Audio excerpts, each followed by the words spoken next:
Denver has just recovered from having the Democratic National Convention here, and tonight we're treated with another big event. It's the Denver Film Festival, presented by Starz and the Denver Film Society.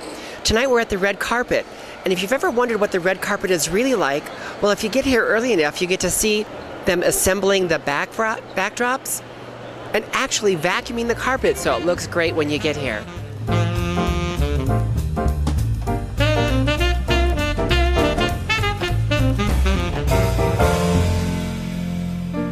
We spend a whole year kind of ramping up for this night, where we travel to other film festivals and watch films and talk to filmmakers and talk to distributors and sales agents and start to make our decisions and invite things.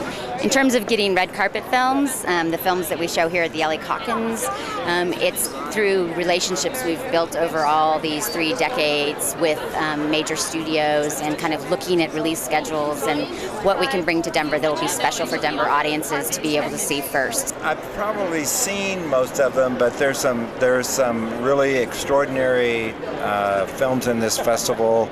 Someone sent me an email today, sort of saying pick your favorite film, and I said there are a dozen films that I absolutely love.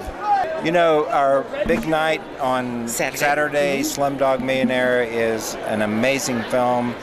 It's an audience pleaser and very emotional, and so I think that might be my favorite film in the festival. Films that tackle social justice issues, as you have said, often have a harder time finding an audience. Do you think a festival like the Denver Film Festival will help you let people know about your project?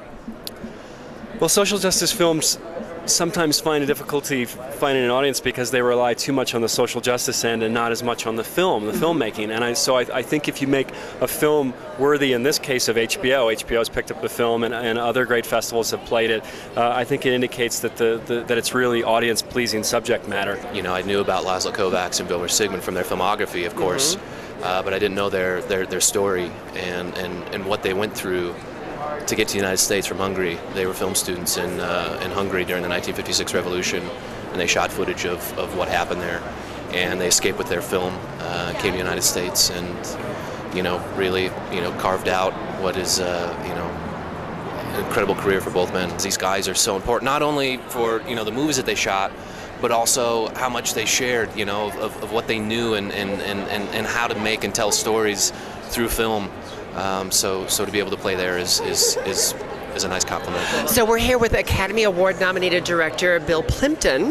Yes. And what would you like us to know about your project that's showing at this festival? Well, it's showing tomorrow. It's called Idiots and Angels, and there's no dialogue. And it's got music by Tom Waits and Pick Martini. And I did every drawing myself, 25,000 drawings.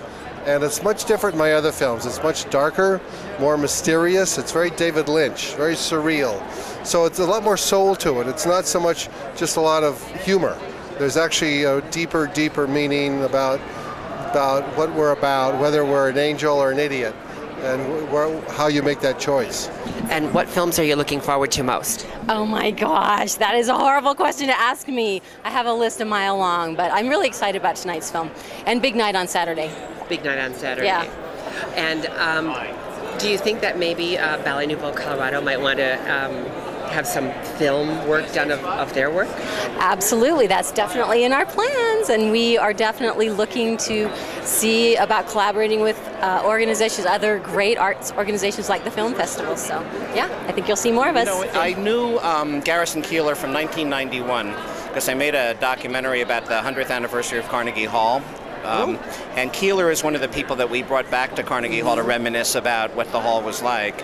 And I met him at that point, and I always thought from that point on that he would make a really good subject for a documentary. What was it like to try to do a film with such a great storyteller? That's a really good question. I think what we learned about doing that is not to make a serious chronological biography of Garrison Keillor, because you don't know what's true and what isn't true. If you listen to all the Lake Wobegon stories, I just assumed we would make what I call like a quasi-biography, where he tells stories about his background and where he came from and his family, but you don't really know what's true or not true in this. And that's sort of what I was after. I really tried to do that. Yeah, it's sort of the only way to do a biography of Garrison Keillor is to make it a non-biography in a way. What's going to be the the biggest surprise that this audience is going to see in your film tonight? Ooh, boy. Oh, God. Well, I hope the whole movie kind of surprises them, because it's a film that definitely has a really unique tone to it. It's got comedy, and it's kind of an off-kilter comedy. So I hope there will be a lot of things to the whole thing that will surprise them. For me, I'll be happy if everyone has a good time, you know. And I have my whole family here with me, so I'm hoping they enjoy it. Yeah, we see them over your shoulder. So how did you come up with the idea for this film? Well, I wanted to do a con man movie, just because I love The Sting, and I love, you know, con man movies. And I wanted to see if we could do a love story inside a con man movie. That's kind of tricky, because in con man movies, you're supposed to not trust anyone.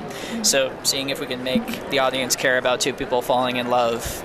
I guess it helps to have, you know, Rachel Weisz and Adrian Brody in it. It did help. Yeah. So there you see the director, and not only does he have Adrian Brody and Rachel Weisz in his film, but that's his father on the red carpet with him, because his father is in the film as well.